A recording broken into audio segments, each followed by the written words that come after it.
Hello everyone, welcome to my channel. तो आइए आज की क्लास स्टार्ट करते हैं। आज हम पढ़ेंगे राग जौनपुरी का परिचय। तो सबसे पहले हम इसका दोहा देखते हैं। दोहे में क्या होता है कि आपको बहुत सी बातें क्लियर हो जाती हैं, आपको याद करने में जो रागों का परिचय है वो थोड़ी सी आसानी रहती है। तो पढ़ते हैं। कोमल गाधा नी सुर कहे। देखो, आपके 4 कोमल स्वर होते हैं, रे गा धा नी, जिसमें आपका यहाँ पे जो स्वर कोमल है वो गा और धा नी, मतलब ये 3 स्वर आपके कोमल हैं, गा धा नी। सुर कहे, कोमल गा धा नी आपके स्वर लग रहे हैं। आरोही ग हानि, हानि का मतलब क्या होता है? त्यागना, इस स्वर को हमें नहीं बोलना है, यानी कि वर्जित स्वर है ये।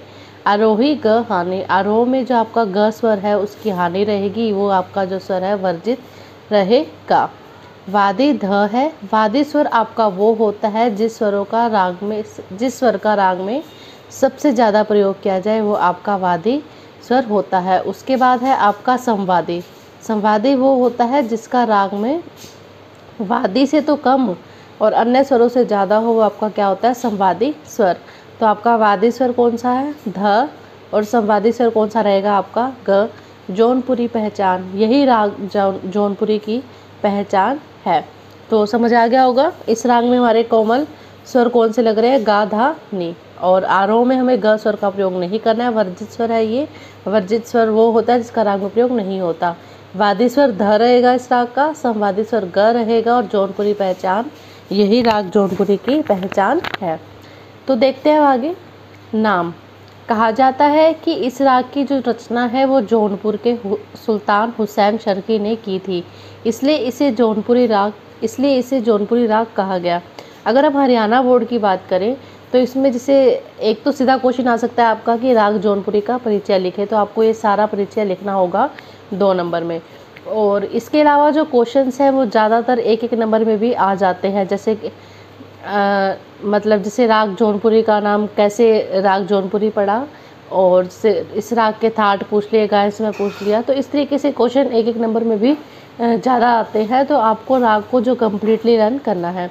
तो आपको नाम पता चल गया कि राग जौनपुरी का कैसे पड़ा, क्योंकि जो इस राग की जो रचना है वो जौनपुर के जो राजा थे सुल्तान हुसैन शर्की से मानी जाती है। तो इस कारण से इसका जो नाम है वो राग जौनपुरी रहा। थाट, कोई भी आपका राग होता है वो किसी ना किसी थाट से उत्पन्न होता है। जो आपको मैंने 10 थाट करवाए थे, आपके उन्हीं 10 थाटों में से कोई ना कोई आपका जो राग है वो जन्म लेता है। मतलब रागों का पिता ही कहा गया है थाट को। अगर राग है तो वो किसी ना किसी थाट से ही उत्पन्न होगा। तो ये असावरी थाट से उत्पन्न राग है। और असावरी थाट की पहचान क्या थी? इसमें गाधा नी स्वर क्या लग रहे थे आपके? कोमल स्वर। इसमें गाधा नी स्वर कोमल लगते हैं।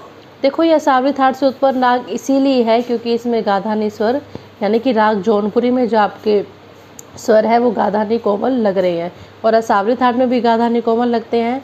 तो इसमें कौन से स्वरों का प्रयोग हो रहा है? गाधा नी कोमल, और अन्य स्वर आपके क्या रहेंगे? शुद्ध।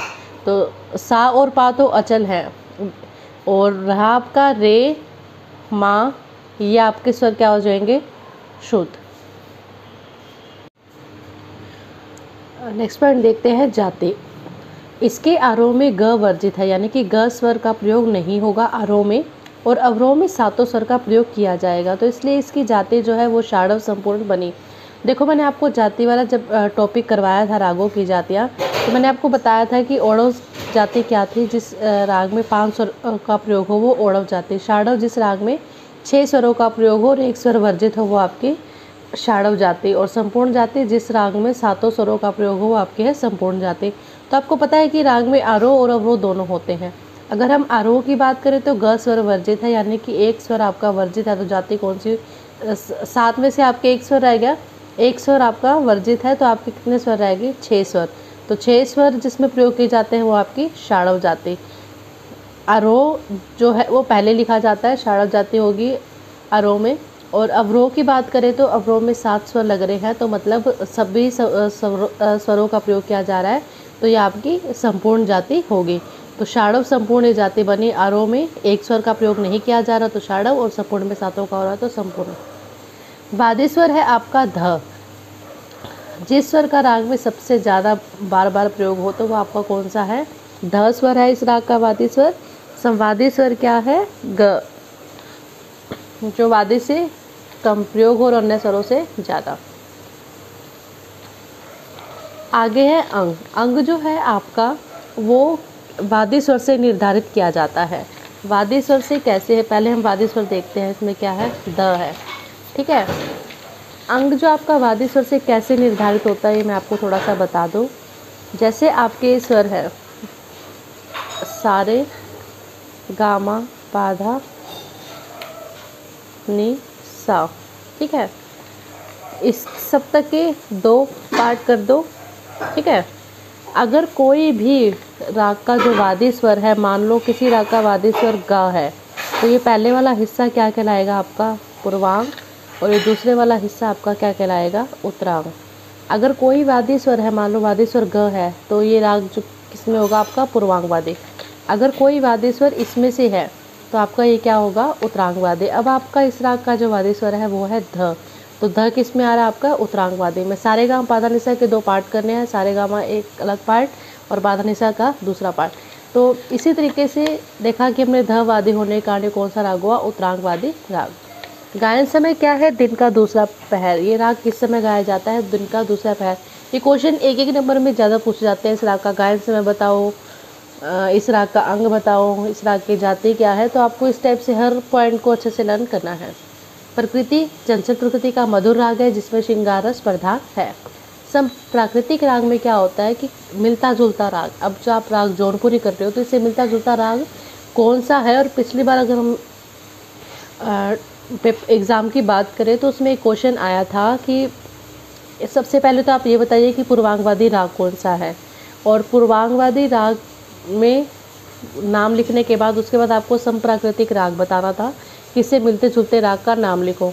लेकिन मिलता जुलता राग भी क्यों है, तो ये पूरी एक्सप्लेनेशन आपको बहुत अच्छे से समझनी है और ध्यान से इसको लर्न भी करनी है। इस राग का जो स्वरूप है वो असावरी राग के स्वरूप से मिलता जुलता है। देखो असावरी थाट से ही उत्पन्न आपका असावरी राग है। जो आपके 10 थाट है उन्हीं 10 थाटों से आपके 10 राग भी उत्पन्न होते हैं जिन्हें आश्रय राग कहा जाता है। और आश्रय राग क्यों कहा जाता है, क्योंकि वो अपने ही थाट पर आश्रित होते हैं। उन 10 थाटों से जो आपके 10 थाटों के नाम थे उन्हीं 10 थाटों से आपके सेम 10 राग भी बने हैं। तो असावरी थाट है और असावरी एक राग भी है। तो असावरी राग के स्वरूप से मिलता जुलता है। क्यों मिलता जुलता है, क्योंकि असावरी थाट से उत्पन्न राग जौनपुरी जो है वो आपका राग है। लेकिन अगर हम असावरी राग की बात करें तो असावरी के आरोह में निषाद वर्जित है। निषाद का मतलब नी स्वर, नी का जो पूरा नाम है नी स्वर का वो निषाद है। तो आरोह में निषाद स्वर जो है वो वर्जित है, ठीक है। जौनपुरी में निषाद को आरोह में लेते हैं। अगर हम जौनपुरी राग की बात करें तो हमने देखा कि सिर्फ ग स्वर वर्जित था, नी का तो प्रयोग कर ही रहे हैं।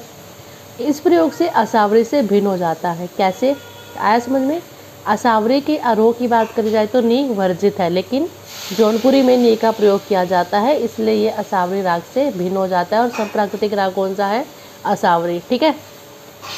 कई ऐसा भी कहते हैं कि असावरी में अगर हम रे कोमल मान लें, रे स्वर अगर हम कोमल कर दें, जैसा कि राग असावरी में अगर हम रे कोमल कर देते हैं तो इस राग को पहचानने में विशेष सुविधा होगी, किंतु गायक जो है शुद्ध रे के साथ ही गाते हैं। इस राग का जो स्वरूप है प्राचीन गंधारी राग के समान होता है और इसमें दोनों ऋषभों यानी दोनों रे का प्रयोग किया जाता है। विशेषता क्या है, असावरी राग से मिलता जुलता राग है। अंतर क्या है कि जौनपुरी के आरोह में जो नी स्वर है वो कोमल लगता है। असावरी से बचने के लिए बार बार रेमा पा स्वर समूह का प्रयोग करना चाहिए। तो असावरी से बचने के लिए कौन स्वर समूह का प्रयोग होना चाहिए, रेमा पा, और पा स्वर पर ठहराव होना चाहिए। इस राग का जो विस्तार है मध्य और तार सप्तक में अधिक होता है। आपके 3 सप्तक होते हैं, मंद्र, मध्य और तार।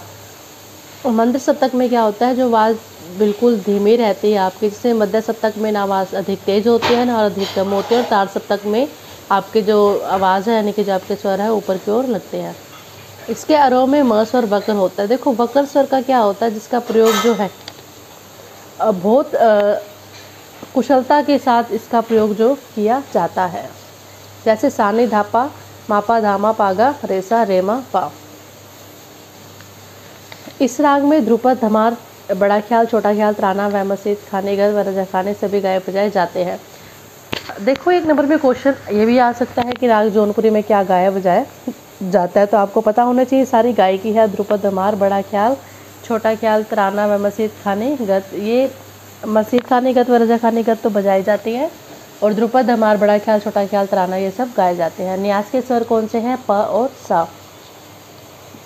आरोह देखो, सारे मापा धानी सा। देखो इसमें ग स्वर है जो वर्जित है, हमें ग धाने स्वर कोमल प्रयोग करने हैं, लेकिन ग तो आरोह में वर्जित ही है, तो ग छोड़ दिया हमने। वैसे तो हम क्या, तो आपके कितने स्वर रह गए? 6। अब है अवरोह आपका, सानी धापा मागा रे सा। अवरोह में आपके 7 स्वर का प्रयोग हो रहा है, लेकिन देखो रागों में सबसे बड़ा जो स्वर का ध्यान रखना होता है कि कौन से स्वर कोमल लग रहे हैं, और उनके नीचे, कोमल स्वर के नीचे ये अंडरलाइन लगानी ज़रूरी होती है, ताकि हम पहचान सकें कि इस राग की क्या पहचान है। पकड़, मापा, निधा पा, धा मा पा, गारे मापा, ये आपकी पकड़ है। आरोह अवरोह पकड़ आपको अच्छे से लर्न करना है। और रही बात इन चिन्ह की, तो इन चिन्ह का ज़रूर प्रयोग करना है, अदरवाइज़ हमें पहचान ही नहीं पाएंगे कि ये कौन सा राग है। ये चिन्ह ही आपको बताते हैं कि ये राग कौन सा है, ठीक है। तो अगर आपने ये चिन्ह ही गलत लगा दिया, नहीं लगाए, तो आपका वो पूरा का पूरा राग गलत माना जाता है। तो ध्यान रखना है कि गाधा नि स्वर जहाँ भी आएंगे इस राग में, वहाँ आपको कोमल, यानी कि कोमल रहेंगे, और यानी कि आपको स्वर के नीचे अंडरलाइन लगानी है, और ग स्वर आपका आरोह में वर्जित रहेगा। Thank you.